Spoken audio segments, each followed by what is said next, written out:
good, people? What is up? What is They went from the 4th level of hell and sent us down to the 7th level of hell. Why? Because then you got Kwanzaa pulling out her titties. The whore pulled out her titties. And these whore bags over here started feeling and fondling on her tits. What?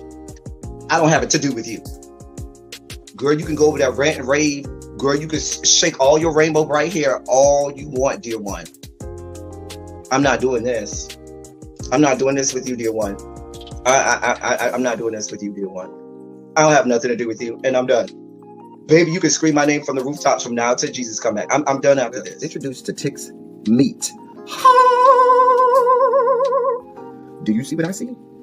Did y'all really hello, casting, wardrobe, y'all let him roll up out of wardrobe with these fans on, giving us all of this, thinking we were not going to see it? We have been waiting with bated breath and anticipating all season long for the slightest glimpse, and y'all just put it out there this episode in all of its magnificent glory. Listen, that young man said, baby, you ate on this first date, you giving up the cooch on the first date, okay? Well, you gonna run me my coins. Run me my cooch or run me my coins. Run me my cooch or run me my coins. Run me my cooch or run me my coins. That's our new theme song.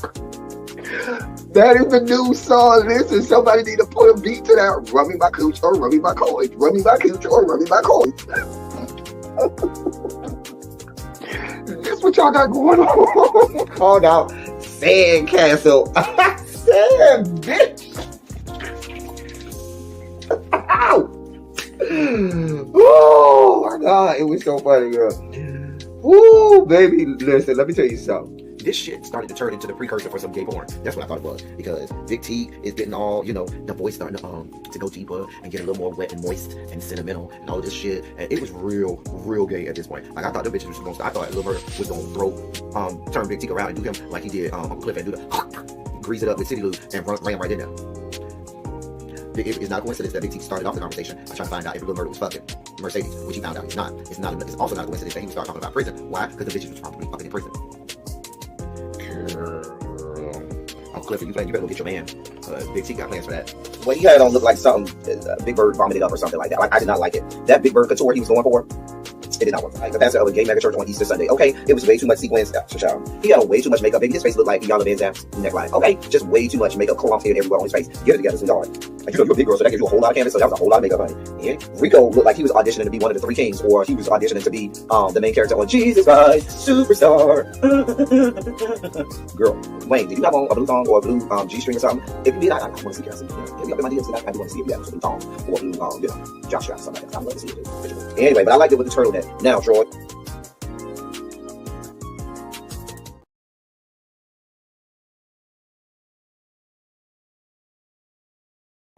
I'm here. I'm sorry. I forgot I hadn't put myself up on the screen yet. Excuse me, y'all. Jesus. Lord. I went to the doctor today to get a checkup on how I'm doing since the cocoa, and she says that I am fine. What is this? She gave me something for the leaky faucet too. She said I should take this Flonase stuff and shoot it up my nose, I guess.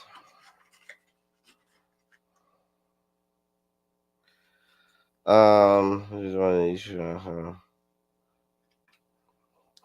I got a whole bunch of new meds. Yeah, a bunch of new meds. Anyway, y'all, what's going on, y'all? What is up? I am here. She gave me some stuff for the cough. She gave me some stuff for the wheezing and some stuff for the runny nose. We'll take it later. We'll thug it out. What's going on, y'all? Let's do this. What is going on? What is up? Hey, y'all. How are you today? So glad to have you here. So glad you're here with me. We got, things to talk about, things to unpack. Y'all know yesterday was Super Tuesday. So y'all know we have to give, groundbreaking coverage of that over here, okay? As only we can. So yeah.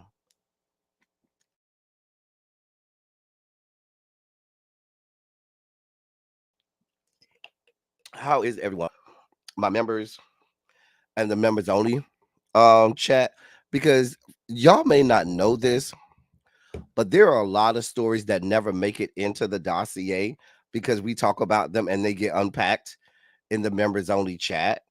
And so because of that, they never make it to the dossier because the members get them and they unpack them, and we just leave it in the members only chat. So shout out to the members. 1 second, y'all. One quick second.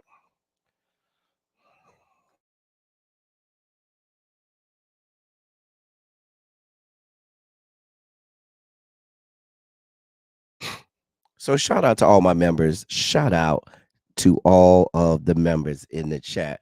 How y'all doing? Can I get all my members to put a Shondo um emoji in the chat? Shondo to each and every one of you. To you and yours. How are you today, my lovely pupils? So good to see you. Let me take some attendance. And then after we take attendance, um, you while we're taking attendance, you should be doing your bell ringer activity, which is to click the like button and share the video out. Let the people know we here. Let me take some attendance. Hey, Ravine, what's going on? Ravine, Ravine, Ravine. Listen, you might as well go ahead and conjure up all of the Beehive people now. Have them call all of the Beehive people. Call them here because we will be talking about Beyonce Skank today. Hey, Symmetry, what is going on with you today? Tracy W, how are you? I am doing better, Tracy W. Every day is, Tuesday. I'm not Tuesday, Monday. I felt like I was getting worse, but and beginning part of yesterday too. But today I feel better today. Hey, Tracy C, I got both double mint twins here. Callie, girl, how are you doing? Cross country cruiser, how are you, my love? Sharice, what's going on over there on the West Coast? We're gonna try and get you through the after lunch time at work. We're gonna try and get you through that time at work. All right, I got you. I got you, Sharice. I got you. Um, I got crabs. No, I ain't got no. Wait, who got crabs? Wait, what crabs? Wait, how do we get to crabs? Where did crabs come from? I don't know where that came from. Anyway, but I talked about Flonase for my leaky nose, albuterol inhaler for the wheezing and the coughing, and some other stuff for my cough. How do we get to crabs? I don't know. I don't know. Anyway, I know we're not about to talk about Beyonce and that damn kid song she let. No, we could. We could drinks with D. Now that you bring that up, that was not in the dossier to talk about. But now that you have reminded me, when we get there, we certainly will attack that as well. Um, yeah, we're gonna do our Super Tuesday update. Hey Harold, what's going on, Harold? What's going on? What's going on? What's going on? Hey Montrez, what's good, bruh? What is up? Nicole M, how are you? Hey Brittany Janae. Are you bringing out the book? I am not bringing out the Book of Darkness for Beyonce. She's not. She hasn't done anything to deserve the Book of Darkness. You got your cane and shimmy on the child. Listen, V Carter, when you born ready, you ain't got to get ready. I'm always ready. Always. It's raining over here now on the west. Oh, it's been raining here all day. Cali girl. Hey Ashton, what's going on, Ashton? Let me help you understand something, Ashton. The next time I come to your fair city of Houston, Ashton, and you don't bring yourself outside the house to come see me, it's gonna be me and you. You hear me, Ashton? Me and you. Me and you. Anyway, but what's up, Ashton? You know I love you, boo. Um, it's raining over there on the West Coast list. It's raining over here on the East Coast, honey. Oh, I thought you went to the doctors for help with. I don't have no crabs, so there's no flare up to have from crabs. I've never had crabs. Ashton. I still love you though. I still love you. Um, what? How did we get to crabs, Tracy? Where in everything that is holy did you conjure up in your brain that I talked about crabs? There was never a mention of anything involving pubic lice, crabs. The only time I talk about crabs is crabs that I'm going to eat, and I have not had crabs in oh oh in about a week and a half. Oh dear God, maybe that was the scorpion in the bed. What are you talking about? I'm so confused, Tracy, on what you're talking about. I don't know what y'all go pray for Tracy. Okay, pray for her, please. Y'all ready to get this party started? Let's get this party started. I got in a little late. The Beehive is done tussling with El Teddy about her. It is what it is. Everybody, what Harold said, everybody can't be fam. If you don't want to be on the winning team, that's your body. Your girl. This is why I be having to go in. It ain't even about Beyonce most of the time. Most of the time, it's about you Beehive people. It's about you Beehive people. You are the problem. The Beehive is the problem. Most times, Beyonce is not the problem. Most of the time, it's the Beehive. Y'all are just as certifiable, deranged, and diabolical as the Barbs, as the Barty gang, or whatever they call it themselves again. All of y'all are lumped into the same basket of deplorables. I don't know the difference between the Barbs and the Beehive. Both groups are filled with certifiable, deranged, insidious people who are they're no different from MAGA. I fully expect all of you people who are BI people to be full throated MAGA, but we'll get there. We'll get there. We got time today. We got time today. Hey, Lemon Kush Pepper, how are you, my love?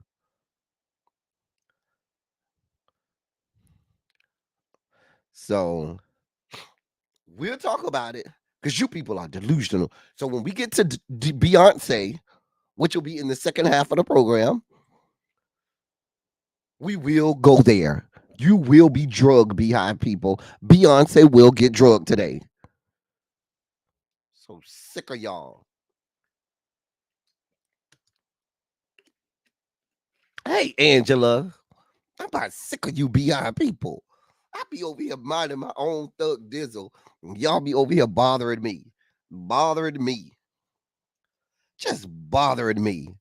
Hey, Spicy Original. You see how I got to be over here windmilling with the goddamn Barbs and shit? Don't worry, Barbs. Second half of the show, when we get to our celebrity, news, Beyonce gonna get some. Thank you, Crystal. Thank you so much. Yeah, all y'all Beehive people. I'm at that point. I want y'all to bring y'all ass to the goddamn whiteboard. Bring y'all ass to the front of the class. Come to the whiteboard so y'all can get 2 to the head, 3 to the body. Cause y'all gonna get this work today. Y'all gonna get this good work. Nicole says she's a recovering Barb. Take it easy on us. Oh, I ain't got nothing for the Barbs today. But these Beehive people, oh, they gonna wear this one today. Y'all gonna get this one today. Don't worry. We will get there. What time is it? 5:30. I'm gonna say at about a good 6:10, 6:15-ish, about 6:10, we'll be ready to go in and let half. Because I'm gonna go in and let half. Just understand. I'm gonna go in and I'm gonna let half. Anyway, we will start our program as we have all week, which has been really, can I say, I have so enjoyed uh, starting each Run Your Mouth this week with our sugar spike moments, because we've had some great stories and a lot of great information that has come out of our sugar spike moments this week. A lot of things we've had to unpack, and so these stories are of utmost importance to me. So I'm glad that we've been able to use the first front half of each episode or each edition of Run Your Mouth this week on our sugar spike segment. So, ladies and gentlemen, non-binary gender conforming members of our audience, it is now time for your sugar spike segment.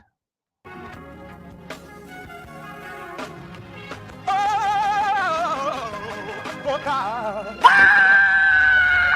You see, this is the part that I like. Major sugar spike. So long now, I want to fight. That he gave, his only begotten son. Major sugar spike. And shall ever believe. Major sugar spike. They shall not perish, but have everlasting life. Taste the biscuit. Jesus! I wish somebody help me. Jesus. I had to while y'all was listening to that, I was trying to go get another Gatorade because I know I'm gonna go through this Gatorade real fast. So I had to go re-up and get another Gatorade. So anyway, first story in our Sugar Spike segment today is we have a story out of Lincoln University. Now, for those people who aren't familiar with Lincoln University, let me put my banner up so in case somebody want to contribute to the platform, there you go. For those people not familiar with Lincoln University, it is a devout Christian university started by Jerry Falwell. So the story today that we have coming out of Liberty University may be shocking to some. It ain't shocking to people who know better, who know about these evangelicals. Here's the headline. Liberty University penalized $16 million tied to Clery Act. Culture of fear reporting sexual assault. Hold on 1 second, y'all. 1 quick second.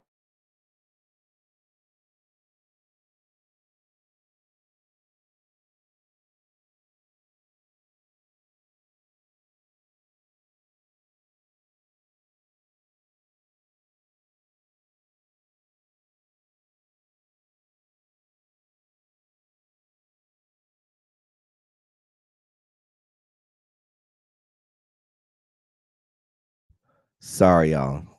Guess who that was, Tracy? Tracy, that was the Bang. Yes, Tracy, that was the Bang. Child, I had to. Child, Tracy, were you here back then when the Bang shut my live down, came in my house, looked at me and said, "Bitch, get off," and I said, "All right, y'all, I gotta go." Shout out to anybody who's been with me that long. When at the old house when child I was live, y'all, and we was having a great time, great live. I had only been live for like 10 or 15 minutes. So the bae had keys to my house. My ex had keys to my house. Baby, he came in that house. He unlocked that door, came in that house. I'm over here getting my thug this on. Baby, he came in there, looked at me. Get off. And I kind of paused, and he grabbed his junk and said, "Get off." And I was like, "All right, y'all, well, I got to go." It was so funny. It was so fun. That live might still be up. I don't think I ever took it down. But child, those were the good old days. Good old days. Anyway, so let's talk about Lincoln University. Liberty, not Lincoln, Liberty University, excuse me. So Liberty University will face a $16 million penalty for creating a culture where students were afraid to report when they suffered sexual violence. The financial sanction announced on Tuesday by the United States Department of Education is the largest of its kind. Quote, through today's action against liberty, we're sending the message that we will hold schools accountable if they fail to follow important requirements of the Clery Act. End quote, said Richard Cordray, the head of the agency's Federal Student Aid Office. In addition to a $14 million fine, the Christian University will be required to spend $2 million over the next 2 years for on campus safety improvements and compliance enhancements. And it will be under federal monitoring through April of 2026. The agency conducted its investigation under the Clery Act, which is a federal law that requires universities to track crimes on their campus and warn students of danger. USA Today obtained a preliminary education department report in 2023 that found, quote, victims of sexual assault felt dissuaded by Liberty Administration's reputation for punishing sexual assault survivors rather than helping them, end quote. Let me read that again. In the report, it said, quote, victims of sexual assault felt dissuaded by Liberty Administration's reputation for punishing sexual assault survivors rather than helping them. End of quote. The final report was unsparing about Liberty's failure to create a safe environment. It cited rules the university developed itself that worked against that, including the Liberty Way, which was a student code of conduct that punishes drinking, drugs, and sexual acts. The report said, quote, consequently, victims of sexual assault often felt dissuaded by Liberty's administration's reputation for punishing sexual assault survivors rather than helping them. Such fears created a cultural silence where sexual assaults commonly went underreported. In a Tuesday, and that's the end of that quote. In a Tuesday release, Liberty said that while it had, quote, endured selective and unfair treatment by the Department of Education, the university also concurs there were numerous deficiencies that existed in the past, end quote. They went on to say in a statement that incorrect statistical reports, as well as required timely warnings and emergency notifications, were not sent. They admitted to all of that. The university also said in a statement, we acknowledge and sincerely regret these errors and have since corrected them in a manner that allows us to maintain compliance in each of these areas. Today is a new day at Liberty University. We remain committed to prioritizing the safety and security of our students and staff without exception. End of quote. Previously, the university had tried to challenge the United States Department of Education's preliminary findings, saying in an earlier statement that they included, quote, significant errors, misstatements, and unsupported conclusions, end quote. However, they forgot that they are given millions of dollars by the United States government, and that their school is also allowed to have accreditations from certain areas within the United States government, as well as they receive financial aid assistance, which forces them to comply with certain rules, such as reporting when there's sexual assault. I could go on and on and on. There's even a report in there where there was a victim of sexual assault, and she said the perpetrator was the university president.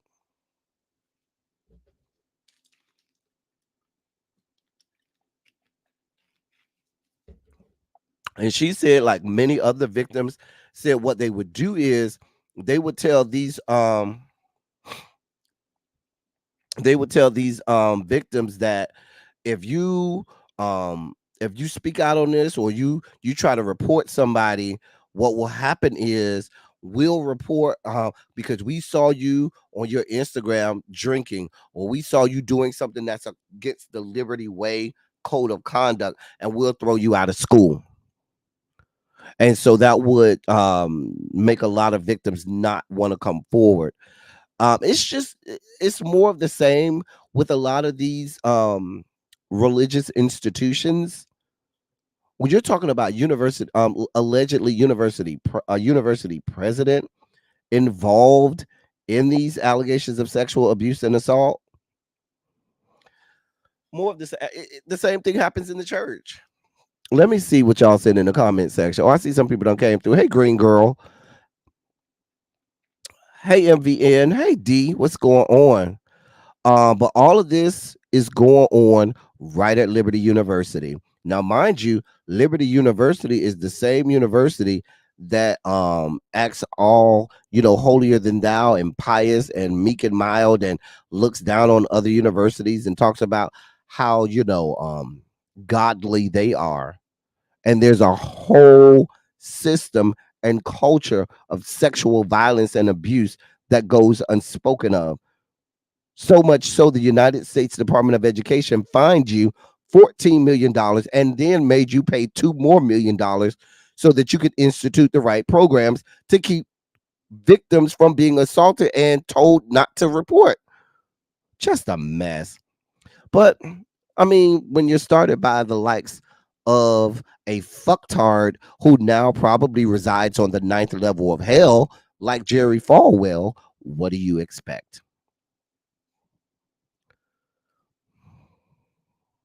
I'm just saying.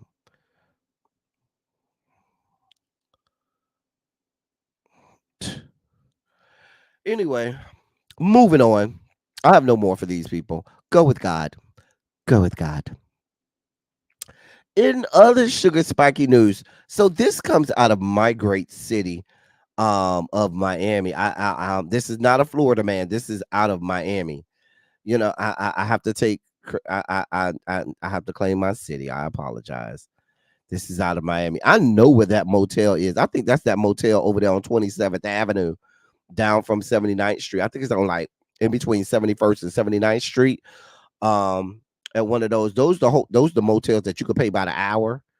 You go over there, do what you got to do. You pay by the hour. They're real, seedy and whatever. Anyway, let me give you this story. Police in Miami arrested a man. They say held a woman for ransom at gunpoint in a motel room after learning the woman was transgender, or is transgender, I should say. Joshua DeBarge Lucas. Oh, your mama named you DeBarge. Your mama you must have been conceived off of a DeBarge song. Anyway, let me focus. Joshua DeBarge Lucas, 34, was taken into custody on Friday for the alleged kidnapping that took place January 14th at the Saturn Motel in Miami's Mimo district. Oh, I know what the Mimo district is. Lucas grew upset following the completion of a sex act when he learned the victim was transgender, according to the police report. Lucas allegedly called a friend, and together they held the victim at gunpoint, forcing her to send a text message to a friend that read, "Text me around 5:45 p.m." Baby, y'all getting it down in the middle of the day. Y'all couldn't wait till the middle of the night. Child. When the friend responded with a FaceTime call, Lucas reportedly went on the phone's camera and demanded $200 or they would hurt the victim. He reportedly told the friend he felt disrespected by the victim and further expressed concern that a sexual encounter with a trans woman would violate his belief as a Black Hebrew Israelite, a Southern Poverty Law Center designated hate group. Police claim Lucas told the victim's friend the pair were high at the time of the sex act and he only became angry after he sobered up. Lucas's unidentified friend reportedly was seen on screen flashing a gun and participating in the call demanding a ransom.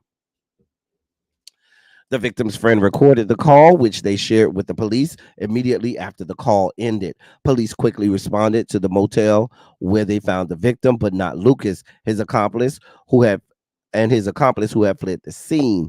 Lucas was arrested without incident at his home on Friday following an investigation. He told arresting officers the incident was a misunderstanding, that he only demanded $20 for an Uber, and that the victim's friend had misheard the request. I cannot.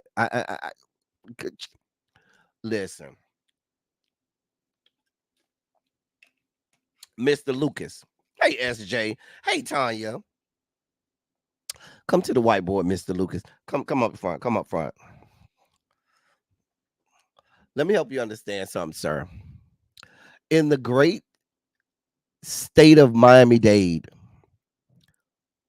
city of Miami, located in the great state of Miami-Dade, when you go to certain areas, especially the Mimo district, and you see the girls walking the beat, you know full well what you are getting yourself into, sir. Don't come over here acting like, oh my God, this is a trans woman. Baby, everybody in Miami know where the trans girls be at. They work the beat. Girl. So you was over there high as a giraffe's nutsack over there, okay? Just as high as you want to be. The woman probably sucked you off. She probably blew your back out, because I have every belief that you got your back blown out and loved every moment of it until you sobered up and remembered, I'm a Hebrew Israelite. And now you want all of this money. You got your friend coming over there talking about, oh, we need $200. Bitch, if you don't Harold, he do look like his nutsack is probably twangy. He do look like his nutsack could be described as twangy.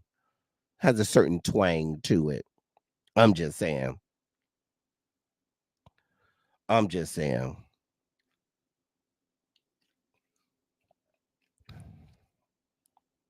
Right, V-Car to talk about, oh, there was a misunderstanding in what they heard. No, bitch. You held the gun. They recorded the FaceTime call. Please be clear. There was no misunderstanding. Oh, I needed $20 for an Uber. Sir, Uber don't take cash, okay? Uber do not take cash. So you wanted her to cash app you the $20 for the Uber. Like, make it make sense. Because if you're visiting establishment like the Saturn Motel, sweetheart, dear one, doll baby, love bug, your ass ain't carrying too many credit cards and stuff like that. Your ass is dealing in cash. Okay.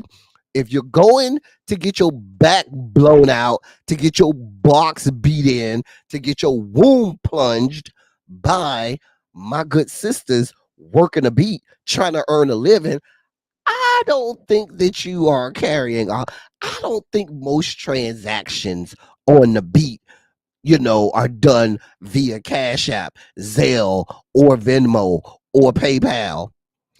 I mean, I don't know. I don't go. I don't work the beat. I don't go and pick up, the girls trying to earn a living. I don't do that. But in my knowledge of how the girls on the beat work, baby, they take cash. So what is this? Oh, I wanted $20 for an Uber. Uber don't take cash, sir. The Uber don't take cash. Twangy nuts. That's what we're going to call him, Twangy nuts. Don't blame me, blame Harold. Harold introduced us to the fact that he probably got musty nuts. So we're going to call him Twangy nuts because his nuts have a certain twang to it. Twangy nuts, please, sir. We have nothing for you. Right, a 1099. Oh, right, Volvo. We have nothing for you, sir. Twangy nuts, we have nothing for you. And so, as we say around these parts, sir, stay in jail and go with God. Anyway, hey, Earl, what's going on? What's going on, Earl? Earl, how you doing today? What is going on? Not Harold say, and dude, his sack got a good tart. It's good and tart. Hey, Deidre Douglas. And he does look like he eats booty, child. Y'all better tell the truth to shame the devil. Brittany say he do look like he don't wash his ass or brush his feet. Let me go back. Hold on. Go back. Can we? I just need to know what. Can y'all give me more descriptions to help us understand what we're working with here? Now, Brittany say, the man looked like he don't wash his ass or brush his feet. Harold said his nut sack is good and tart. Deidre Douglas said he do look like he eat booty. Like he look like he wants to put footprints on ceilings. He's gonna snort. He's gonna take a few lines. Or nah, he don't give me. He do the white horse. He don't ride the white horse. He give me a good crack pipe. He got a good crack pipe. He gonna smoke that good crack pipe. After that, baby, he's gonna be on his back, putting footprints on ceilings, legs in a V. Okay, legs just like this in a goddamn V, and just over there getting that box beat, getting that wound plunged. Just a mess. Just a goddamn mess. I'm just saying. I mean, I look at him. And, shut up, L. Teddy. Just shut up. Just shut up, L. Go with God, sir. Go with God. In other news, Nikki Haley has Super Tuesday was yesterday, and Nikki Haley, not Dirty Dick Trade, child, not DDTs, child. Child. You know, back in the some years ago, DDTs was the thing back in the day. The girls went looking for DDTs, Dirty Dick trade back in the day. Child, I'm just telling you what I know. It's a lot of them in Miami. I can tell you there's a whole lot in Miami. Actually, there was the stroll for the girls, and then in Miami there was the stroll for the trade for the DDT. There was the DDT trade. So the girls, the trans girls used to have trade, but the trade used to have a stroll, but trade used to have a stroll too.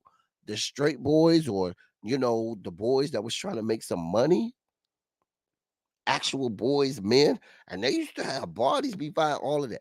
They used to have a stroll too. It was over there off of Biscayne, across from the Omni Hotel. It used to be the Omni Hotel. Now it's the Hilton. But it's a park over there just north of the Omni Hotel. Well, that park ain't there no more. They don't build some apartments there. But it used to be in between Northeast Second Avenue and Biscayne Boulevard, and it was a park right there, and the street right behind the park, and it was real dark because there was a bunch of trees. And you go drive over there, and the men be right down there. They be selling their body. I'm telling you, I know what I know. Now I ain't never did it myself, but I done been in the car with people that done did it. I'm telling you what I know. Anyway, let me get back on track. That's the story. Listen. That's a members only live story. I'm gonna tell you that story in the members only live. What happened? Ooh, I got some stories for members only live. Remind me, Harold, on the next members only live that we got to talk about the whole strolls in Miami. That's the story for our next members only live. Shout out to the members. Anyway, Nikki Haley decided that she was tired of getting bludgeoned by Sunkissed Tuna Man, and she decided that she's going to drop out of the presidential race. Ma'am, I told you from the beginning, you didn't have an ice cream chance in hell of winning. Ma'am, you're of Indian descent. You are a woman. They didn't vote for a full, true, red-blooded American woman from the South. What the fuck makes you think, Nikki Haley, they're going to vote for a woman whose parents are Indian? Like, what bulletless gun were you holding thinking you had a shot, ma'am? Child, whatever. People are mad with her because she didn't give an endorsement to Donald Trump when she said she was coming out of the race. Whatever. We don't care. Nimarata, go with God. Go with God. Nimarata, go with God. I know we don't know, Nikki. We know Nimarata. Nimarata. Nimarata. Go with God. What happened to my slide? Oh, dear God. I'm supposed to have a slide here. Go back. There's supposed to be a slide here. Hold on. Hold your line. I'm gonna make this happen. Hold on. See what's going on here. And why my slide not coming up. The hell? The hell? I need my slide. This is our award-winning Super Tuesday coverage. Okay. That's my alarm, y'all. I'm supposed to do something. Why is this not showing?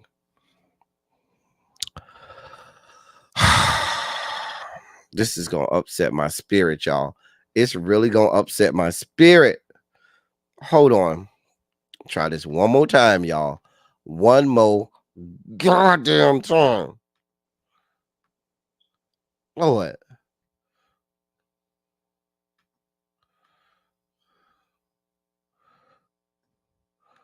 All right. All right, we're gonna try and make this happen. All right, let's see if this is it. And it's still not showing. Oh, there it is. Praise God. Child, I didn't know what was going on. There we go. Yesterday was Super Tuesday. Yesterday was Super Tuesday. And a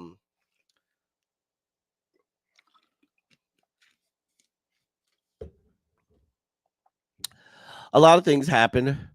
I mean, what you'll hear a lot of about Super Tuesday is the fact that Joseph Robinette and Donald John overwhelmingly won their respective primaries. But there were some other things that came out of that race. I found it funny. The citizens of the United States territory of American Samoa vehemently rejected not Donald Trump, Joseph Robinette. He did not win the primary in American Samoa. There was another gentleman. I cannot think of his name. It escapes me right now. I was supposed to have it written down. However, Joseph Robinette was vehemently rejected in the American territory of American Samoa. Lost it quite handily. It was not close. Donald John also lost the primary in the great state of Vermont, where Nikki Haley barely beat him out there, but it didn't matter. Now, it was Jason Palmer. That's who he lost to.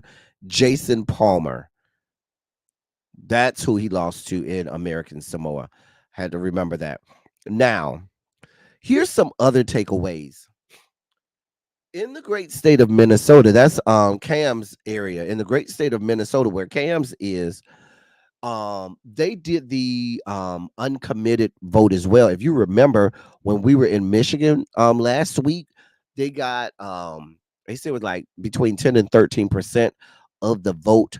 Over 100,000 people actually voted non-committed or uncommitted in the Democratic caucus.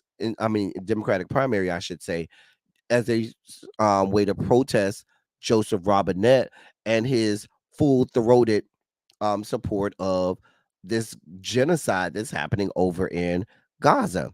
So, oh girl, my sister just would not leave me alone. I was supposed to call her. I'll call her later. I'll call her back later. And so they did it again in Minnesota. Now, here's the deal. In Michigan, they had, several weeks to do this. Oh, Jesus. Hold on, y'all. I swear to God.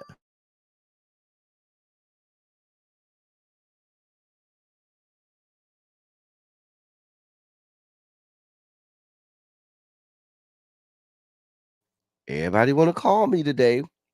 Anyway, Michigan, they had several weeks to market this whole campaign to do uncommitted, just to show Joseph Robinette that they were serious about he needs to change his stance on Israel and Hamas.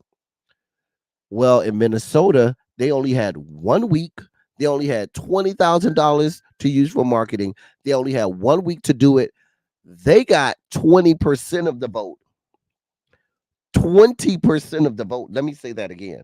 Because while you may say, but that still means Joseph Robinette won overwhelmingly.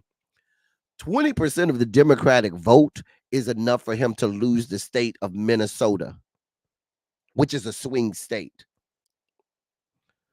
So he needs Minnesota.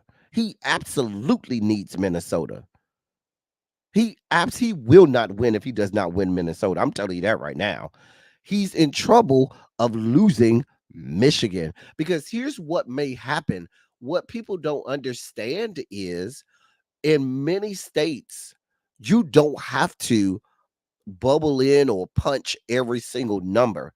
You can simply say, I only want to vote for these particular offices, and that's it. You don't have to, you're not forced to do in some states. I'm not going to say all states, but there are some states where you're not forced to vote each and every race or each and everything on the ballot. You can pick and choose. I want to vote for this. I don't want to vote for that, or I'll leave this one blank. You can absolutely do that, and your vote will count. So what you clearly can have happen in some of these states is there could be people who would be the base for Joseph Robinette that say I'm going to vote for my on my state level for the Democratic, state. Maybe it's a governor's race or a state representative or a state senator. I'm going to vote for my congressman or my senator for them, but I'm not voting in the presidential election because I don't like neither one of them. People absolutely can do that on in some states on the ballot. And please don't think that there won't be people that won't do that. I'm telling you, there's already an ideology saying, I'm telling you, I've seen this in a lot of places. There are Dems right now, especially a lot of the young voters and progressives that are saying if it means that we have to do 4 years of Trump and have a Democratic Congress, we will have a Democratic Congress to stifle him from doing all of the fuck shit that he wants to do, and then not vote for Joseph Robinette. This is where we are. We're damn near at critical mass. And these people are just going about it. Oh, we got time. Oh, it's 6, 7, 8 months before election. There's plenty of time to turn it around. There's also plenty of time to fuck shit up. Because let's be clear, the Democrats have a very, very famed history of finding a way to crap their pants. Let me give you another thing that happened last night that gives credence and proof to how Democrats crap their pants. Watch this fuck shit. Remember in the year of our Lord 2022, put a 27 in the chat if you were here with me in the year of our Lord 2022 when I was doing election coverage then. For those people who were here back there, remember we were doing races like the Jessica Cisneros versus Henry Cuellar down there in the San Antonio area where the Dems were marketing and doing ads for the other side. They were doing the same thing in Michigan. Remember we had our girl India Moore up in Buffalo who won the Democratic primary, and then the Democratic Party went and put money up to have a write-in candidate defeat her in the general election. That's the fuck shit that we're talking about in the history of this party. So let me tell you how it's beginning. So I told y'all there was a very important election last night for the there was a very important election last night in the great state of California, which was for Dianne Feinstein's election seat. Okay. So Katie Porter and Barbara Lee were two progressives that were running for that seat. And the Democratic Party was afraid. They kind of knew Barbara Lee probably wouldn't get as many votes because people were concerned about her age, but Katie Porter had a real chance. And you know what the Democratic Party did? They knew Adam Schiff wouldn't have a problem getting one of the two, because how it goes in California is the top two vote getters, no matter what their race is, the top two vote getters, that's who goes on the ballot. So it could be two Dems, It could be two Republicans or a combination independent. Whoever gets the top 2 votes. So here's what happens.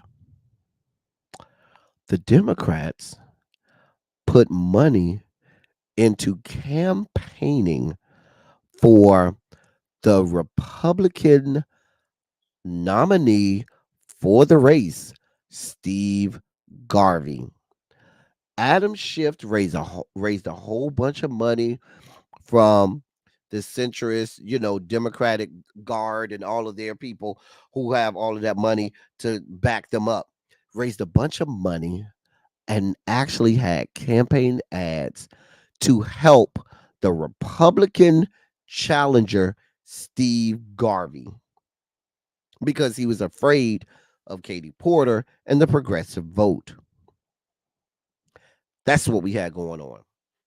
Now, what happens if the Republicans say, "Oh, because he didn't overwhelmingly beat Steve Garvey. He did beat Steve Garvey. Steve Garvey got the second amount of votes, but let's be clear. The Republicans can easily say, "Oh, well, if we put more money over there, you mean we can actually take a Senate seat from the bluest of blue states, California?" Now, do I think that likely will happen? No. But let's be clear. The Adam Schiffs of the world and a lot of that old guard of Democrats that are these Nancy Pelosi centrist Democrats, many of them are just Republican light. Their ideologies are the same as staunchly Republican ideologies from 15 and 20 years ago. If you plug Nancy Pelosi and Adam Schiff's politics 20 years ago, they would be considered Republicans. So this is the fuck shit that the Democratic Party does. They will literally campaign and spend campaign money on the Republican Party just so they can try to hurt people who they deem progressive. That's the fuck shit that we got going on. In other news from last night, remember we talked all about the ass clown over there in North Carolina. Well, he won his primary. That's Lieutenant Governor Mark Robinson, the one who Donald Trump said was Martin Luther King on steroids, the one who said that black people weren't owed reparations. Rather, we owe reparations to the descendants of slave owners. That's what he said. Like Mark Robinson said, black people, he's black now, but he said black people aren't owed reparations. Rather, black people owe reparations to the descendants of slave owners because they didn't make they're missing out on money that they could have had from slavery. I'm just telling you what the man said. But that's Martin Luther King on steroids.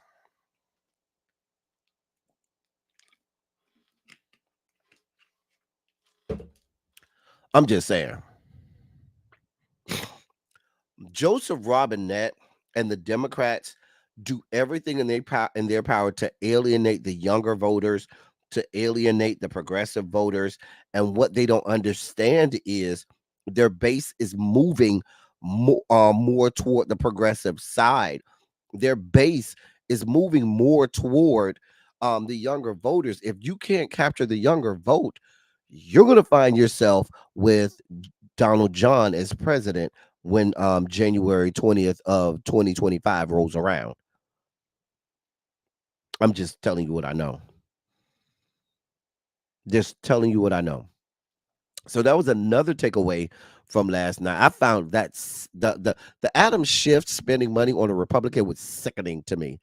I wasn't surprised that Mark Robinson won because let's be clear, he's the sitting lieutenant governor. So, and in North Carolina, they don't run a slate in terms of governor and lieutenant governor. They run individually. So the governor has to run on their own, and the lieutenant governor has to run on their own. That's how they had a Democratic governor and a Republican lieutenant governor. So we'll be watching North Carolina to see what comes out of North Carolina, because North Carolina can go either way. It can go blue or red. And they've proven that over the years. But I just would hope that North Carolinians would not elect in November somebody like that. Please God. We talked yesterday about the Senate race in Texas. So the Representative Colin Allred, he did win over Roland Gutierrez. He did win. So he got the Democratic nomination. And so that's the one who I told you is a former NFL player. He is a black man, and we are rooting for him. He is one of the black men that we are rooting for. I was going to say we're rooting for everybody black, but Mark Robinson is black, and we're not rooting for him. But Colin Allred, he did win. He will be facing Ted Cruz in the general election. So we'll be watching that race as well. We'd love for him to unseat Ted Cruz.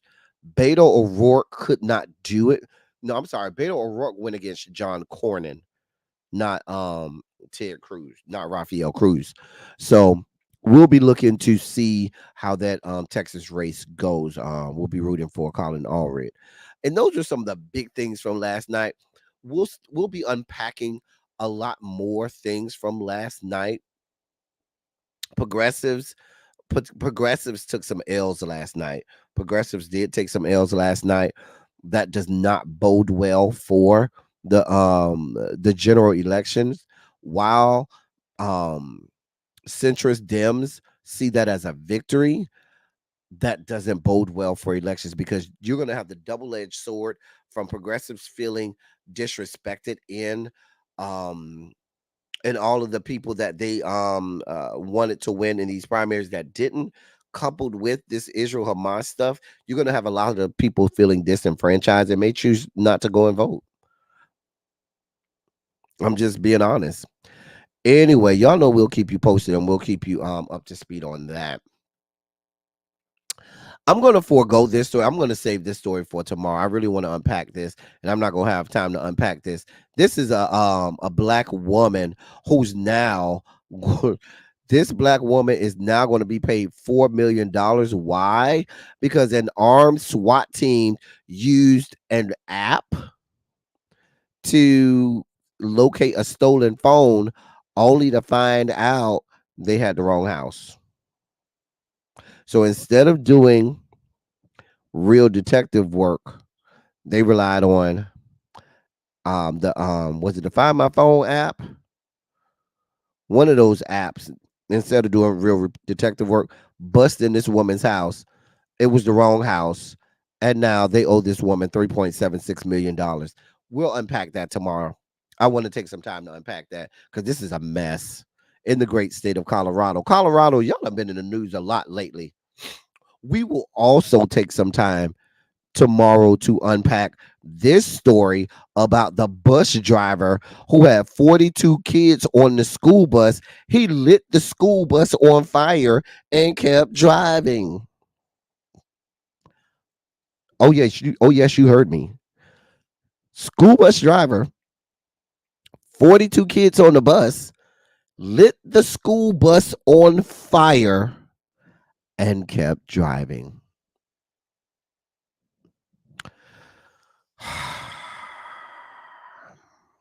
We'll unpack that tomorrow too. Let me get to our women's history moment of the day. Women's history moment of the day. Shout out to all of my women, or anybody who identifies as woman. Go ahead and put a good shondo in the chat. Why is everybody calling me today? What the fuck is going on? Shit. Lord. Anyway, this beautiful black queen is none other than Emmeline King. And Emmeline King goes down in our women's history moment because she is the first black female transportation designer. What do I mean? She's the first black woman. She's the first black woman to design cars for a major car company, and that being Ford Motor Company. She went on her dad worked for Ford, and she visited the factory when she was a little girl, and she wanted to build cars. So she worked for Ford for 25 years. Finally, she got a degree in industrial design from Wayne State University. She worked for Ford for 25 years and became the first and only Black woman to work as a transportation designer at Ford Motor Company. She was on the design team that designed the 1994 Mustang. She was one of the major designers for the 1989 Mustang as well. And she has several other cars. I'm sorry, the 1989 Thunderbird is what she was yeah, it was the 1989 Thunderbird Super Coupe that she was one of the main designers for, and that was one of the first cars that she was on the design team for. Very heralded in her career with Ford Motor Company. So she's still with us. She is not dead. She's still yet alive. And that is Emmeline King, um, who we salute. We salute her, Emmeline King. Shout out to her. That's our little known women's history moment. All right, let's do this. So, yeah, it's that time. It is that time. Harold, Harold, Harold, Harold, and all my other Beehive people. It's that time. Come y'all ass to the whiteboard. Come on, come on, come down, come down. Let's come on down to the whiteboard. Come on down. So,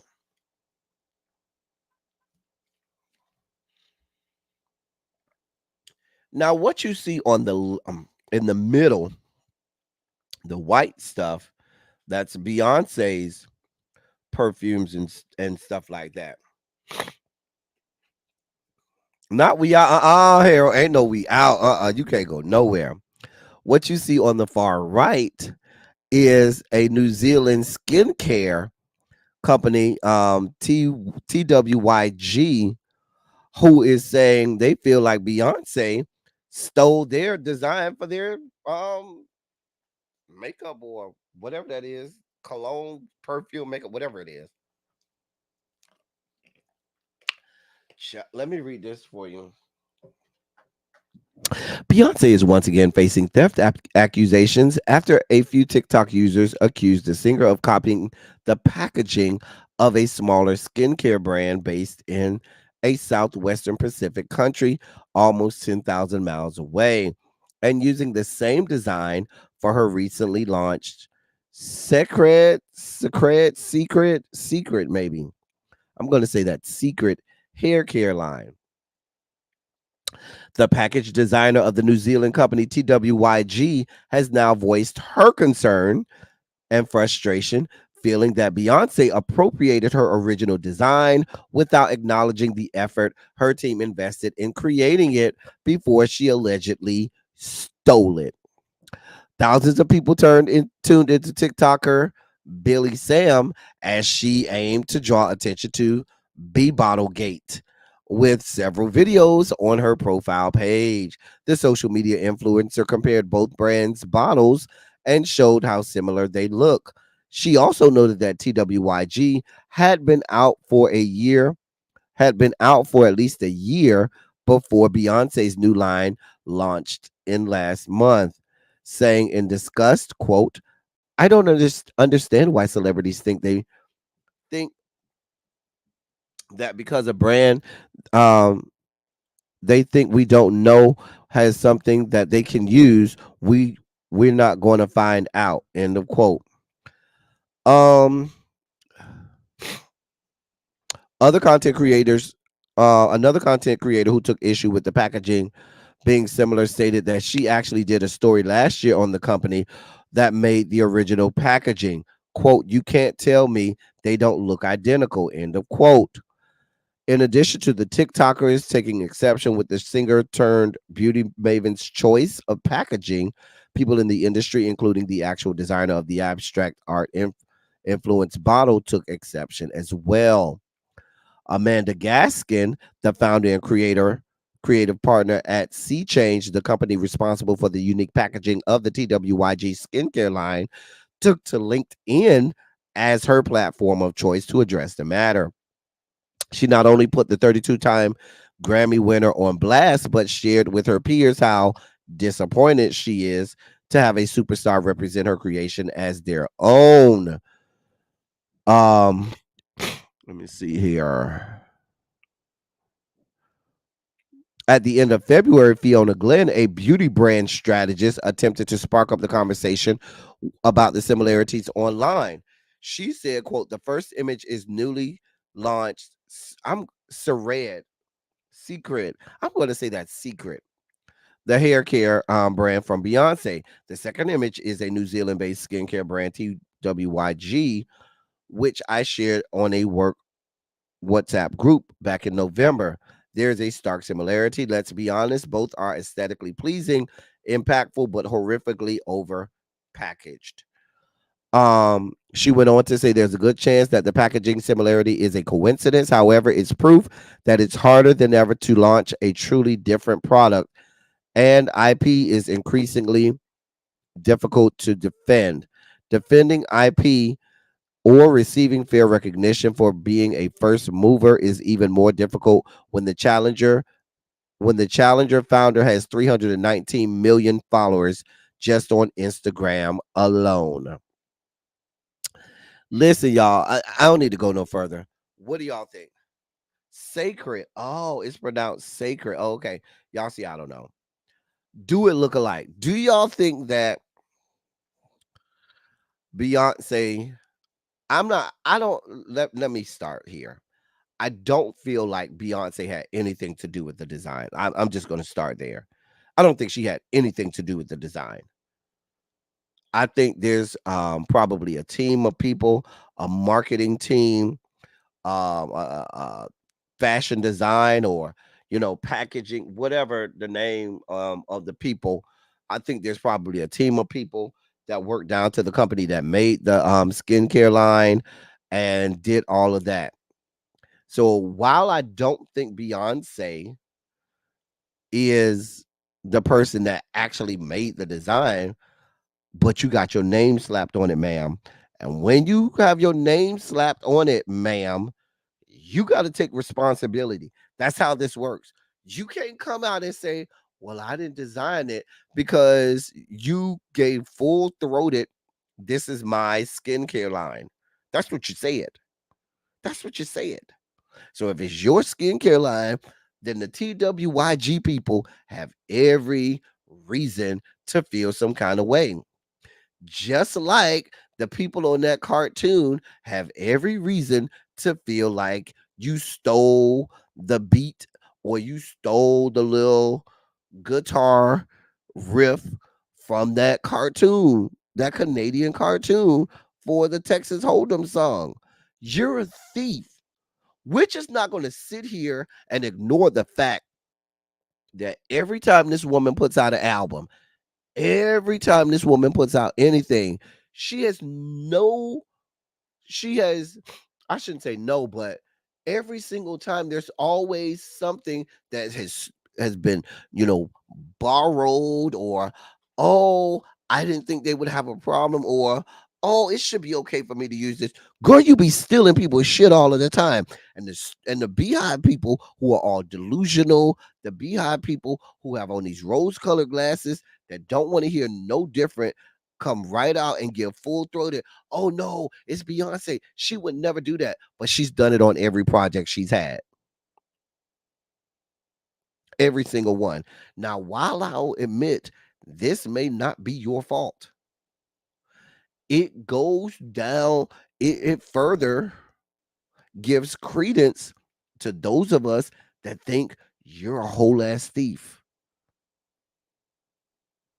Yeah, where Harold at? Harold talk about, oh, I gotta go to the bathroom. Can I get a pass to go to the bathroom? Harold. Where you at, Harold? Where Xavier? Y'all see how Xavier is conveniently absent today, right? Conveniently absent today. No Xavier today. Where's So Jeff? No So Jeff today. Where is Abby?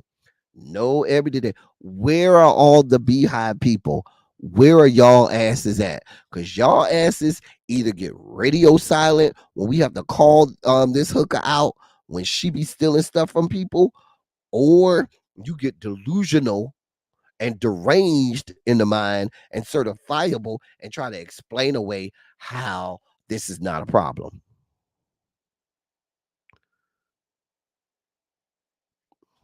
I'm just saying. Because the Beehive people, where's the bzz, bzz, bzz, bzz? Where the goddamn Beehive people? Where are they at? But they over there swarming around their little hive, supporting their queen. I'm just saying. They're like the Barbs. These people are delusional. I mean, they're not even adjacent to reality. They're not even adjacent to reality. Like they're on some other fictitious, fictional plane that we don't know about. God help America. God save America. God bless America. Now, Beyonce that made a whole lot of money from all of the things that she's stolen. I mean, let's be clear. She's calculated. I mean, it helps when you also marry a man who's an entertainment and music mogul himself. So if and when you have all of these lawsuits and things, I'm not talking about now, but certainly early in her career, your husband knows enough people, has enough high priced attorneys. We can just either pay these people off or get the best attorneys we can find to make this go away. And it happens project after project, album after album. And now you got your own money. So now you pay your own attorneys and people to make this stuff go away as if it never happens. You pay the people to shut the hell up. Now, if you want Beyonce, you could give me some money and I'll shut the hell up too. I'm just saying, get it how you live. Because if you steal some of mine, you better be damn skiffy. I'm going on every social media known to man, letting you know, letting everybody know until you run me my coins. Run me my coins, Beyonce. That's what I'm gonna be like. Run me my goddamn coins. I have mustard to put on them. You got mustard to put on them, Fred J? Child, you representing for the Beehive today, Fred J? Because the Beehive is real quiet today. Where y'all at, Beehive? He'll talk about, oh, I'm not gonna be there when he talk about Beyonce. Because you have there's no explanation. You can't explain when this woman is recidivist in stealing from people. She does it all the time. At least, listen, I'm a lamb through and through. Y'all know Mariah is my queen. I'm a lamb through and through. But let's be clear. Mariah will tell you, hey, I'm doing a remake of somebody's song. This is the song. She gives full throated credit to those people. She doesn't go and steal people's stuff. Now, Beyonce, I can't help but look at this stuff and say, ma'am, it does look like you stole them people design. Like I said, I'm not saying she did it, but you're the name and face of this. You said this is my skincare line, so you got to get all of the body blows on this one. I'm sure there's some marketing team, some design team that put this together, but it looked like they stole from them people.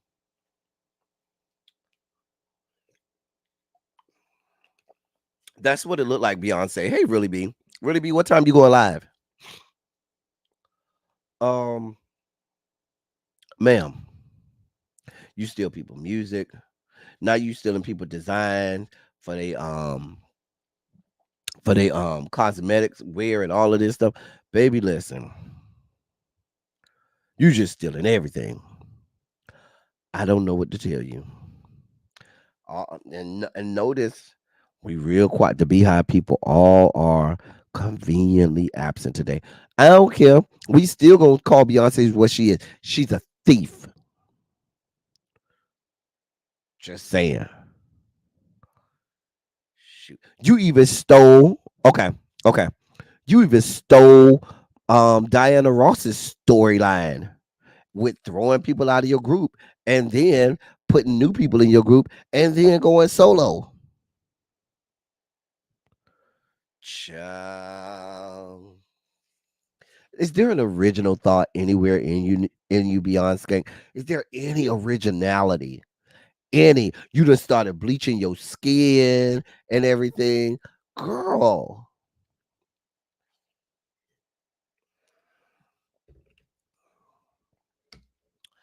You done went over here and tried to, you know, go country. Let's be clear. You're not country, ma'am. That is not a country song. It don't give me country. It may have a country beat behind it, but ma'am, you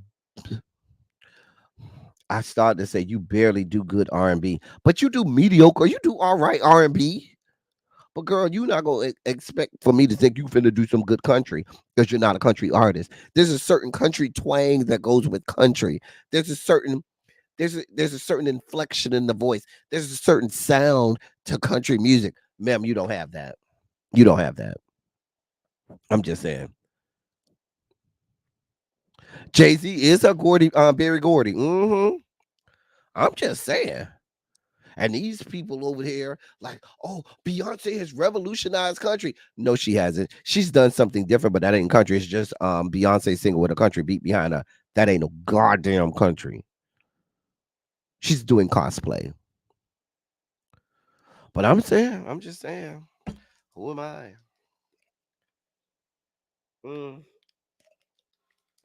Y'all, and I gave the Beehive people plenty opportunity to get in here and defend their queen. Did I not? Did they have plenty of opportunity to come and defend their queen? Y'all ain't got no smoke. Y'all ain't got nothing to say. Exactly, Angela. And she dropped a song disrespectfully the same day that Usher had his Super Bowl appearance. Disrespectful ass. You know that's next, Mamiana. Mamiana. You know that's next. You knew that's next. She gonna have a rock song. She gonna say, and I'm already gonna tell you how this is gonna go. Next is gonna be a rock song, right? And she's gonna say, "Oh, I'm just giving a nod back to so many black women that have had rock songs, black women like Tina Turner and black women like Janet Jackson who have had songs that were rock, and I want to do that too."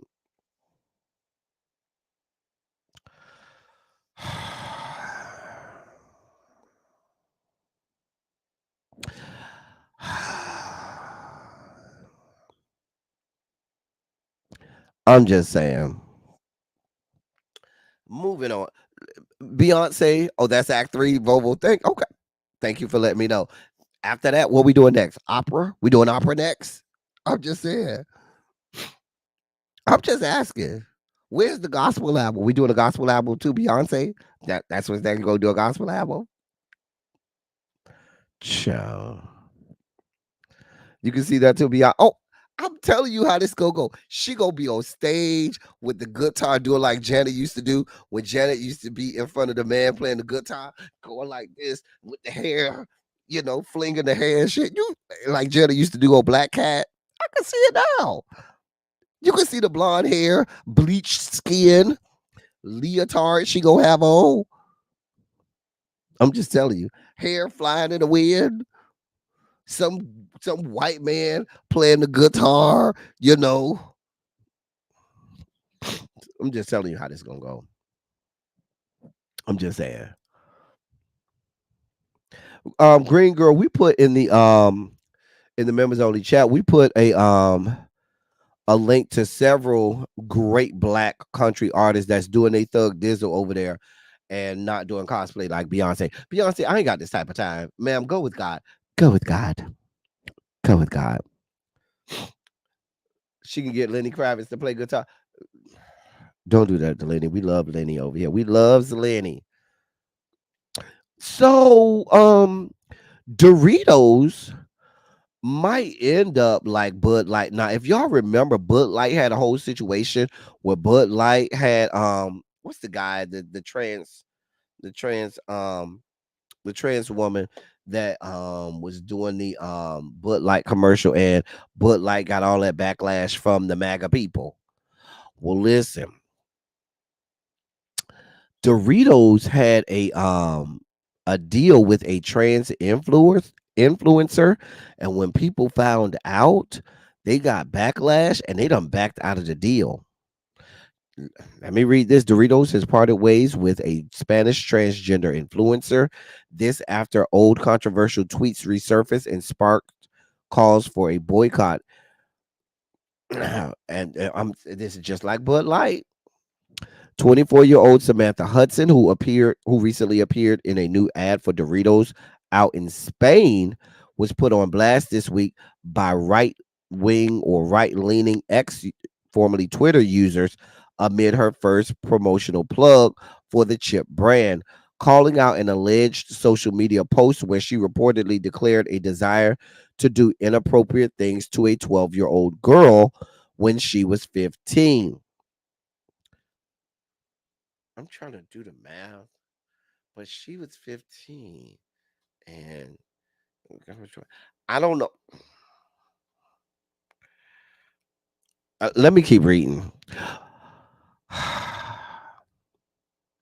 Many other Twitter users slammed the fact that Doritos had partnered with a trans woman.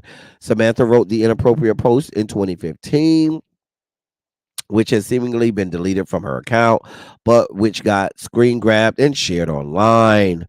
Her original upload for Doritos has also been wiped from her Instagram account, which has lost nearly 30,000 followers in the wake of the controversy. Listen,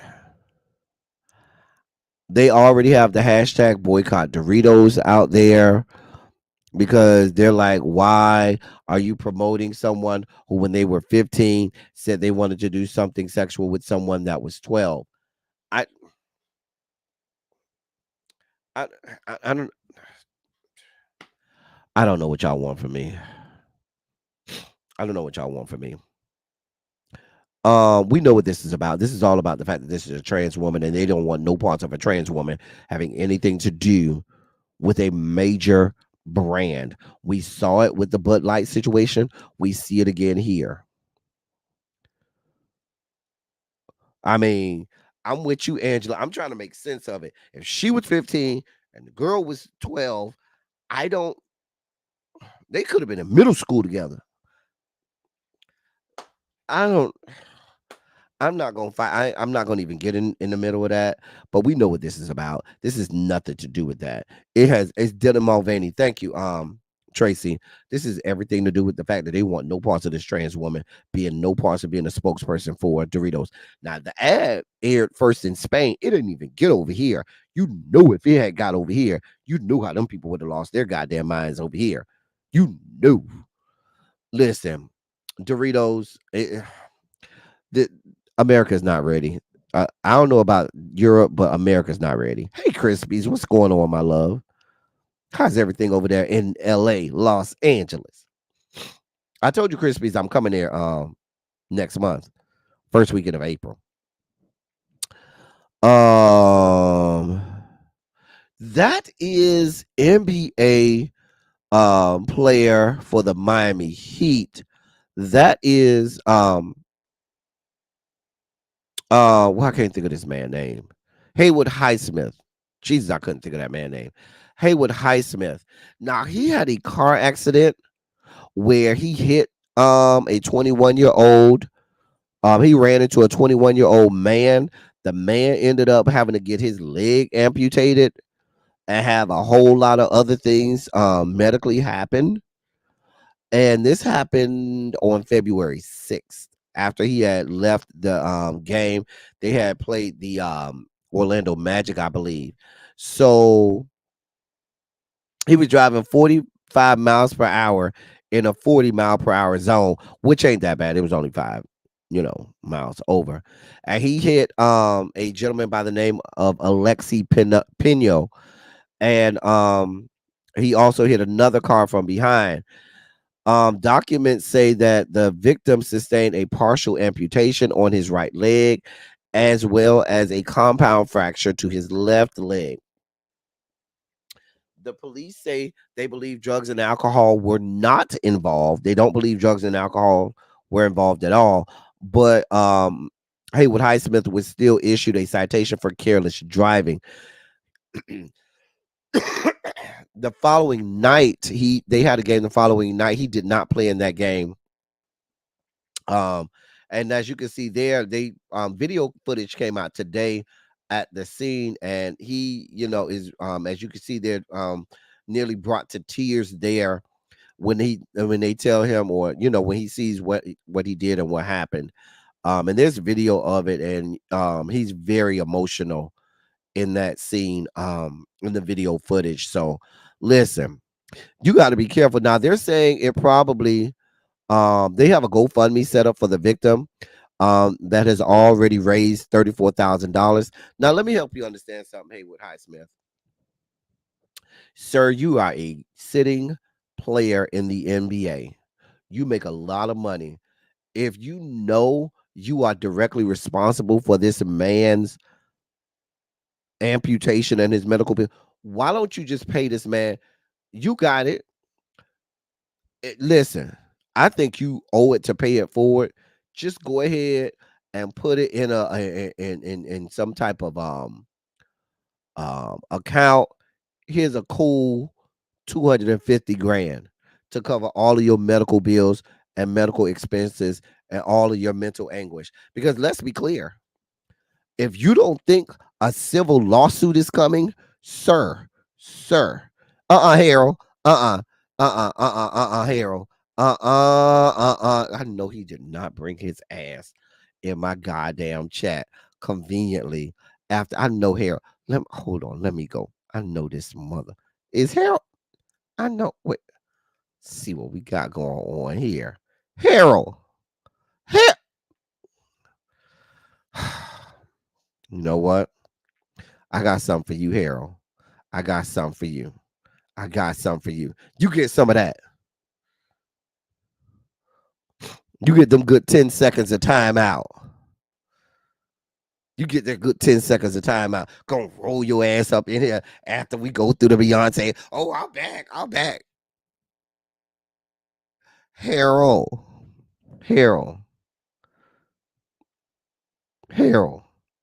You got a lot of nerve, Harold. Get them 10 seconds of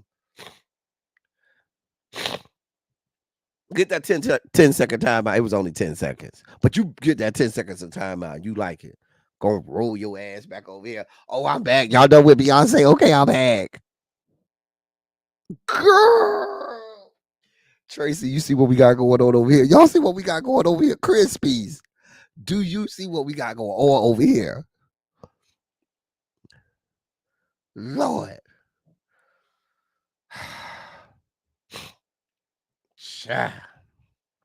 Yeah, Tracy, they say 5 miles over the speed limit, did all that.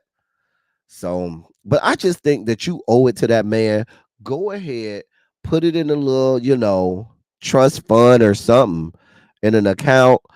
Because if not, them people finna take you to the cleanest. They're gonna take you to civil court. Please be clear.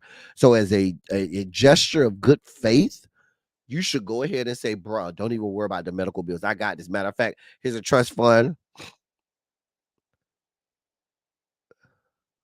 Wait, what? Hell, you got to retype that. We don't know what you say, Harold. See, that's how God. See, God is getting you. Autocorrect, and our good Lord is getting you. You can't even type it right because you know you wrong. If that's your girl, if that's your queen, you stand in the paint.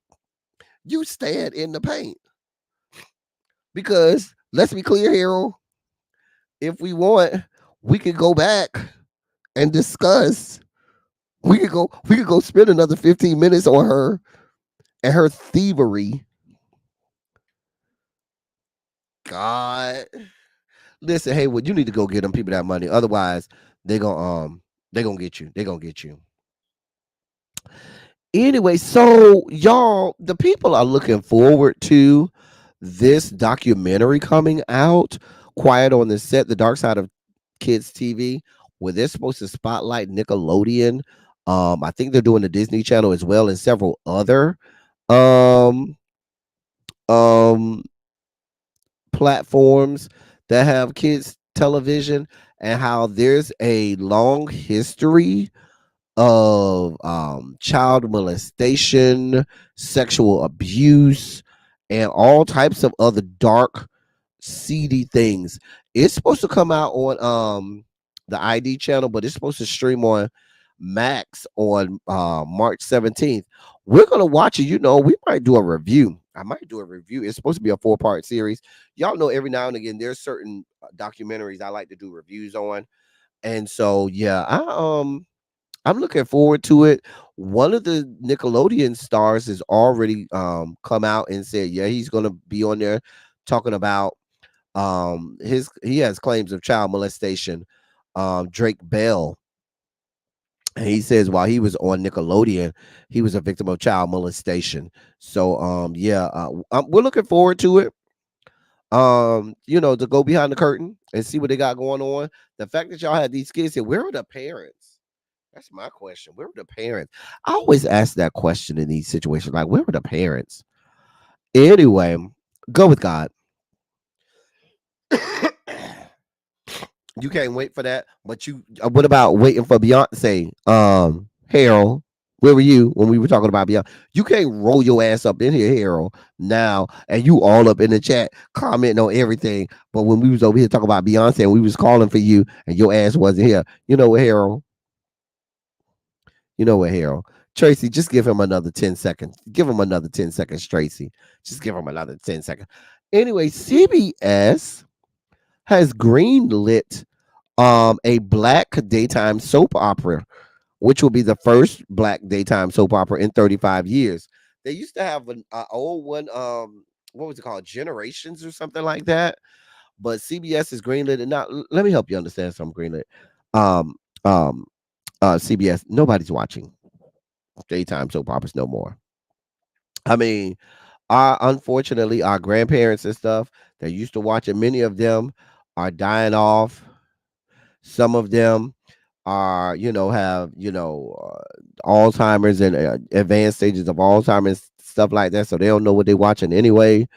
There's just not a market anymore for daytime soap operas like there was. And now, after 35 goddamn years, now you're going to come out here and talk about, oh, we're going to give the black people a soap opera. Girl. That's just like telling black people, oh, we're going to give you a print newspaper. Nobody reads print newspapers anymore. They read online newspapers now. I'm just, this is, I mean, I guess I'm supposed to be here for it, but this is stupid. Child, no, Passions was not the black one. I watched Passions. Passions was my shit. I think it was Generations. Passions was not. Passions had little Timmy on there and Tabitha and little Timmy. Passions was, I will hold the hand of the one who could lead me places. And kiss the lips of the one who can sing so sweet. And I would fly on the wings of a bird I knew could take me highest, breathe in, breathe out. You keep me alive. You are the fire burning inside of me. You are my passion for life. That was my shit. I love me some Passion. Now that was my shit. They used to draw out some storylines on Passions. Oh my God. Oh Jesus. Remember when Charity was stuck in that closet that was supposed to be the gateway to hell? She was stuck in that damn closet for like a whole season and a half. Child.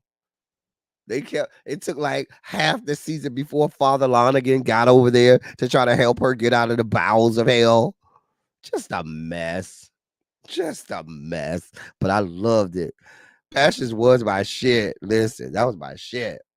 CBS, listen, I don't know too many black people that's gonna be watching it, but maybe you may get some. I guess. Go with God.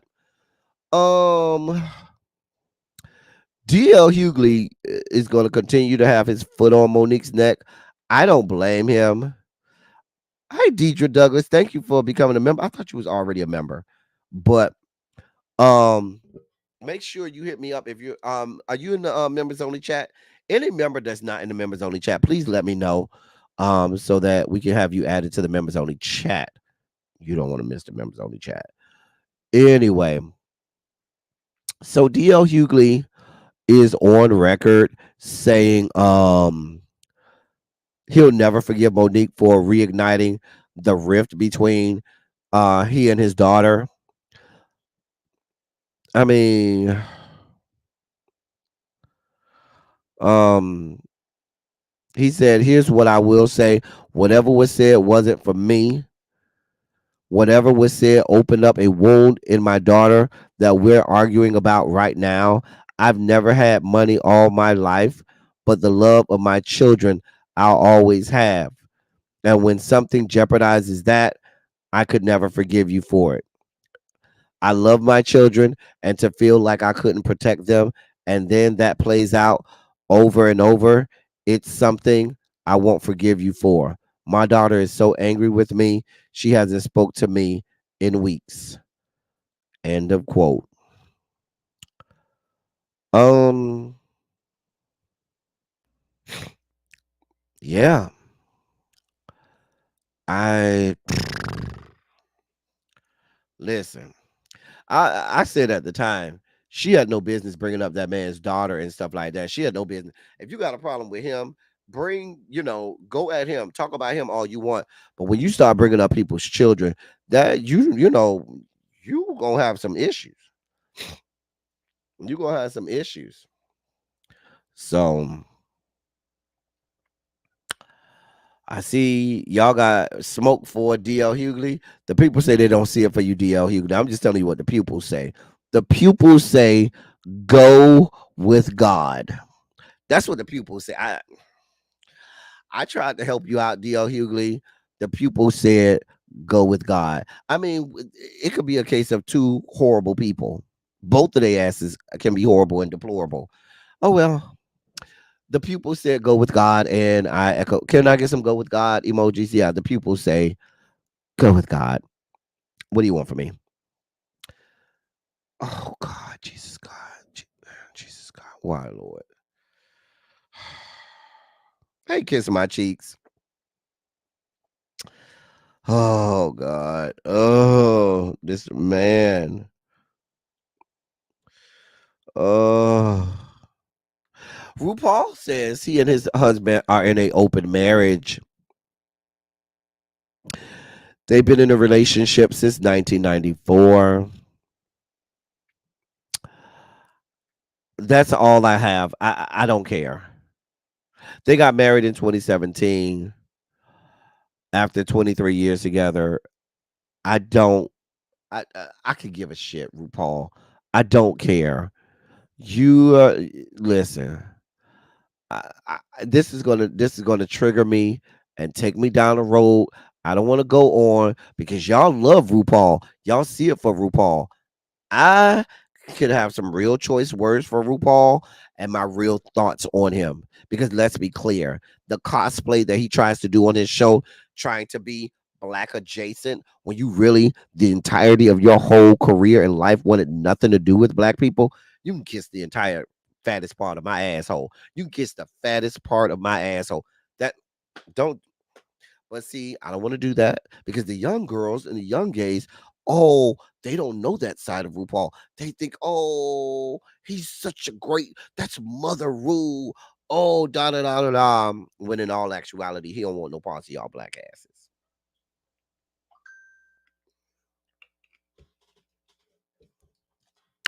When asked why people don't see diversity on his team, his answer was, I'm the only diversity that my team needs.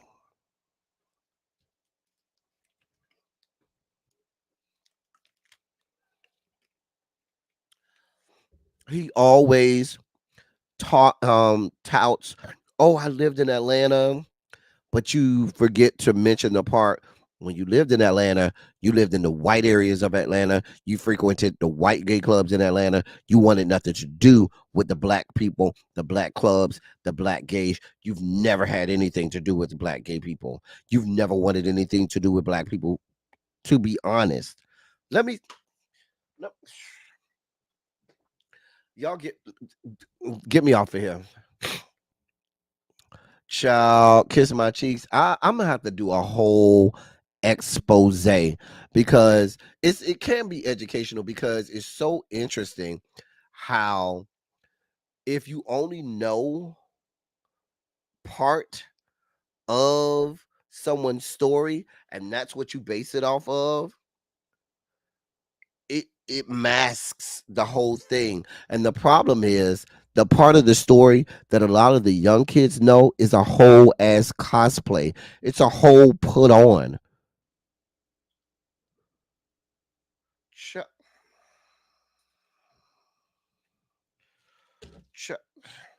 I'll be here for 30, 45 minutes going in.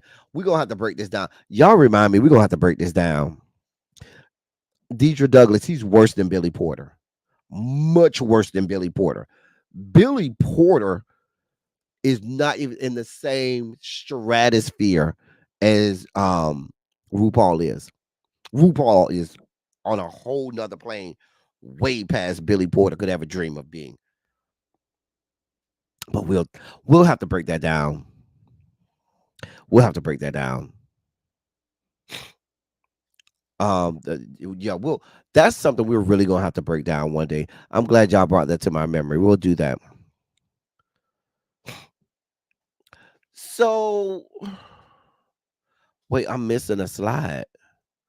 Hold on, y'all. Hold on. I'm missing a slide. Hold on. One more second.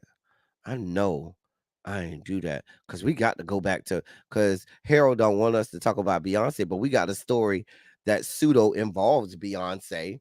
So we have to discuss her because we have a story that pseudo involves her. I left a slide out. Ciao. Hold on, y'all, because we got to discuss that. Or did I not get the picture? Where's the picture? Oh, there it is. Okay. I knew I had this story, y'all. I knew I had this story. There it is, right there. I had the slide. I must have went past it or something like that. All right.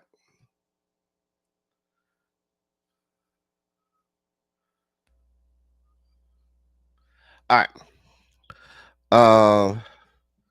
Let me put this up. All right. There we go. There we go. So Michelle is in the news. And she made this commercial picking fun at herself, saying nobody recognizes her, even though she's a part of one of the largest and most successful female groups of all time. Michelle, let me help you understand something, sweetheart, dear one, doll, baby, love, bug. You only had 3 words in every song that you led. Other than that, you was the ooh and ah girl. Ooh, ooh, ah, ah. That was your role. They gave you at the most 2 sentences toward the end of the goddamn song every time. That's all you ever got. 2 or 3 sentences at the end of every goddamn song. One of the few, and I don't even be liking your part on them. One of the times I did like your part, Michelle, was when they did the remake for Emotions, and you came in with your 2 or 3 lines at the end. That was cute. But for example, look at the song like Lose My Breath. I mean, your little parts don't be making no sense. Like, it'd be like, girl, shut up. Whenever Michelle come with her little 2 or 3 words at the end, I'd be like, girl, shut up. girl. But because your voice, listen, let's be clear. You don't have Kelly's voice. To me, Kelly had the best voice of the group. Let's be clear. Kelly, because at that point it was just you, Beyonce, and Kelly. Kelly had the best voice of the three of them in the group. And then Beyonce, and then you. Girl, your voice was only good for yin yin yin around the house. Let's be clear. I mean, she had a gospel album. What was the song on that gospel album? It had like a little reggae feel to it. Oh, how the song? What's the name of the song? That's the only song I liked on that album too. She had the little gospel album. She had the one little gospel song. They used to be singing it in the church. It got a little reggae feel to it.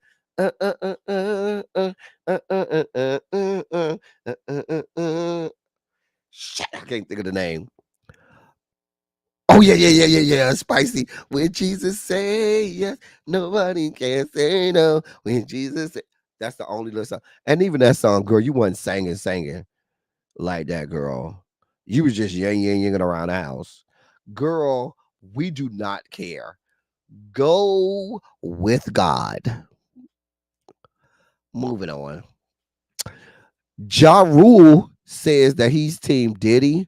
Ain't nothing y'all can tell him. The man says he believes in justice. And he is backing Diddy during all of his allegations of sexual assault, sexual abuse. During a recent interview on Piers Morgan Uncensored, excuse me, I think that's the same interview where he said he beat up 50 Cent and had proof. He says he expressed sympathy for Diddy and his alleged victims. He says, quote, it's another black man in this industry going through some unfortunate circumstances. I wish him luck with everything he's going through. And if there's victim in this, I can't speak on things that I don't know about, Piers. But I wish everybody love. Well, shut the fuck up. Because if you don't know nothing about it, why are you speaking on it? If you don't know anything about it, sir, why in everything that is holy are you speaking on it? And what rock did someone uncover to pull you from out of? Can somebody answer that for me? Like, were you under a rock somewhere and they went and found you? Because we weren't looking for you, Ja Rule. We weren't. And we don't care about your opinion. There are real victims out here of alleged victims of sexual assault and sexual abuse. And you around here talking about something, oh, I stand with Diddy. No. Even though I don't know what's going on, I don't know nothing, but I stand with Diddy. Really? You was over there at the parties? That's why you stand with Diddy? Because you was at the parties? And you feel like he gonna protect you? I think he was at the parties. I'm just saying.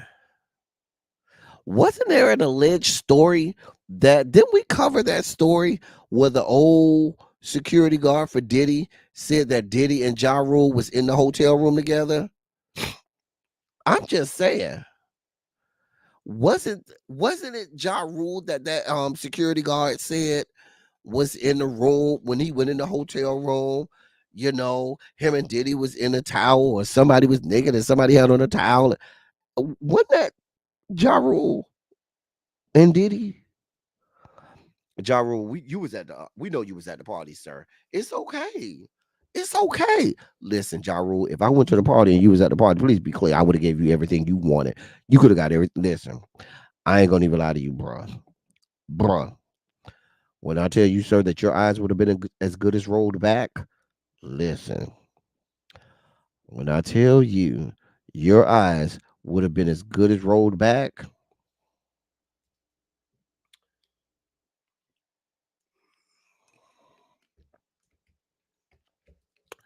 I would listen. Now, if you was at the party, it's okay. Let it just admit it. It's okay. God.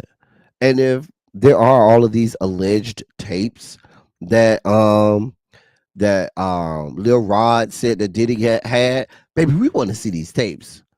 I need somebody to go and find these good tapes and put them on Al Gore's good internet. Freak Twitter needs these tapes. I'm just saying. Because if I roll up at a Diddy party and you got Ja Rule there, listen, I don't think my knees would ever leave the floor. My knees would never leave the floor.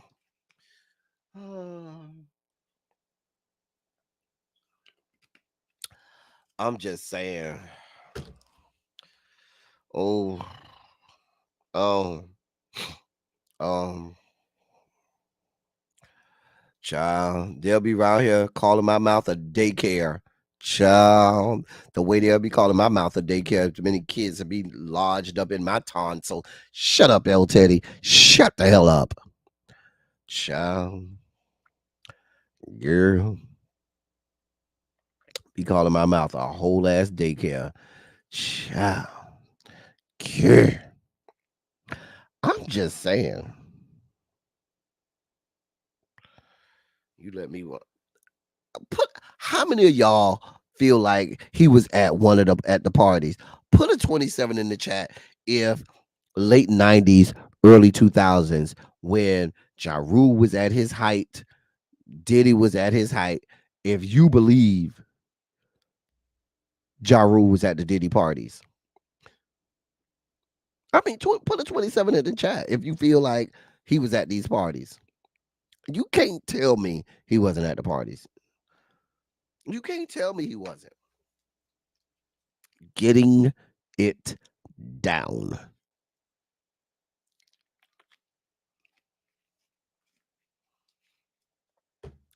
I'm just saying. Child Green Girl say, I'm coming out the bushes to let you know I know he was at the party. Catherine Powell says, sir, you was at the party. Your name was permanently on the guest list. The people say you were permanently on the guest list.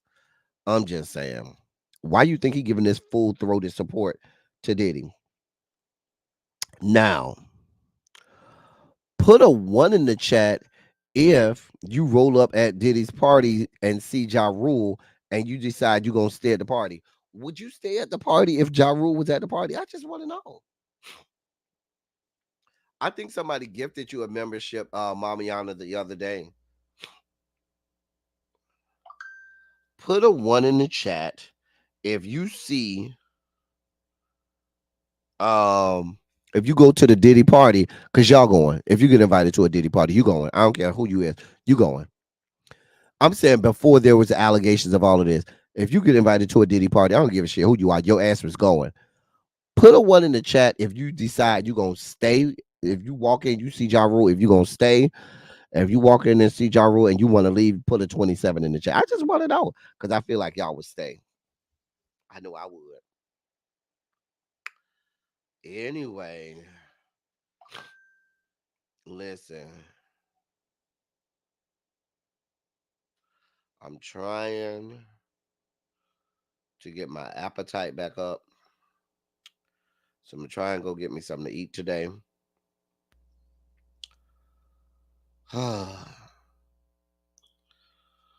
Try and go get me something to eat today and get my appetite back up. I've been working on that. It's hard, but we're gonna do the best we can. Look at Harold. Look at Harold. Look at Harold. Look at Harold. Just a whore.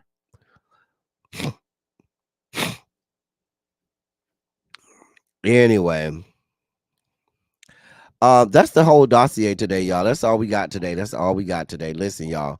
Today is the last. I won't be live again until Monday because I have to go out of town. Tracy says she not going, child. Child. Tracy, back in the year of our Lord 2002, you get invited to a Diddy party and you walk in and you see Ja Rule. You ain't going? Because I know you going. If you get invited to a Diddy party in the year of our Lord 2002, oh, you going. Oh, you going. Mhm. Oh, there's no way you're not going.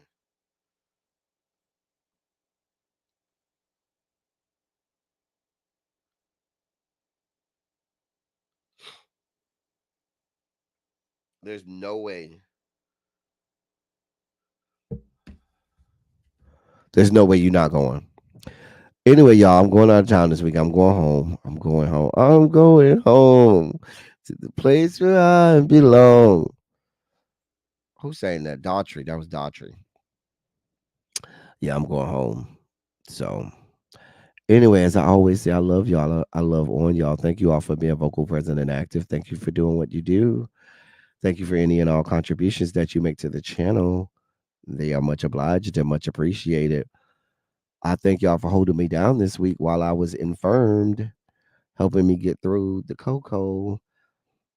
I was here for y'all. Y'all were here for me, and we're eternally grateful. Anyway, it Tracy, did it really be set up alive? Let me see. It really be set up alive. Um,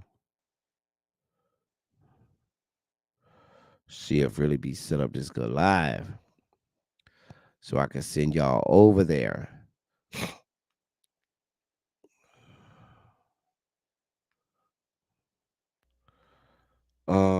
Let's see.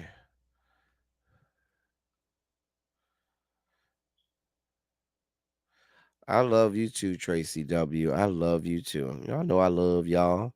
Even Harold. We even love Harold. Okay. So let me send y'all over to Really B. She's talking about the Married to Medicine reunion. It wasn't a whole even. It wasn't even a whole lot to that reunion until the, if it wasn't for Dr. Simone mentioning Quad's niece or whatnot, it wasn't. It wouldn't have been a whole lot to it anyway. So it ain't been 30 minutes. It's been 20. Anyway, I love you too, Harold. You love me. I love you. You love me. We're a happy family. Anyway, y'all, I'm about to get up out of here. That's all I got for y'all. Until next time, thank y'all for coming. Y'all drive safely. I'm out. Love y'all.